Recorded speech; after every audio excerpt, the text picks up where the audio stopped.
ശബരിമലയിലെ സ്വർണ്ണപ്പാളിയിലെ സ്വർണത്തിൽ കുറവുണ്ടായതിൽ ഉത്തരവാദി ആരാണെന്ന് തിരുവഞ്ചൂർ രാധാകൃഷ്ണൻ. സ്വർണ്ണക്കുറവിലും സ്പോൺസറായ ഉണ്ണികൃഷ്ണൻ പോറ്റിയുടെ ഇടപെടലിലും ദുരൂഹതയുണ്ട്. സ്വർണം കൊണ്ടുപോയത് ശരിയായ രീതിയിലല്ല.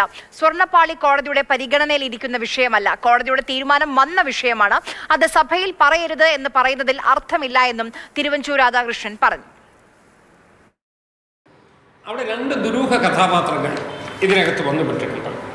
ഒന്ന് ഒരു ഉണ്ണികൃഷ്ണൻ പോറ്റി, അദ്ദേഹത്തിൻ്റെ പ്രസൻസ് എന്താണ്, അദ്ദേഹത്തിൻ്റെ റോൾ എന്താണ് എന്നതിനെ സംബന്ധിച്ച് നമുക്ക് എത്ര പരിശോധിച്ചിട്ടും മനസ്സിലാകുന്നില്ല.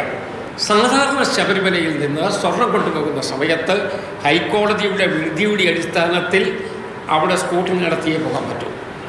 അല്ലാതെ ചെല്ലുന്ന ആളുകൾക്കെല്ലാം ഇത് അടിച്ചെടുത്തുകൊണ്ട് പോകാൻ പറ്റുകയില്ല. കോടതിയുടെ ഫൈനാലിറ്റി വന്ന വിധിയാണ്. ആ ഫൈനാലിറ്റി വന്ന വിധിക്ക് പിന്നീട് അത് നിയമസഭയിൽ പറയരുത് എന്ന് പറയുന്നതിന് അർത്ഥമില്ല. പിന്നെ കീഴ്വഴക്കങ്ങൾ നോക്കാം.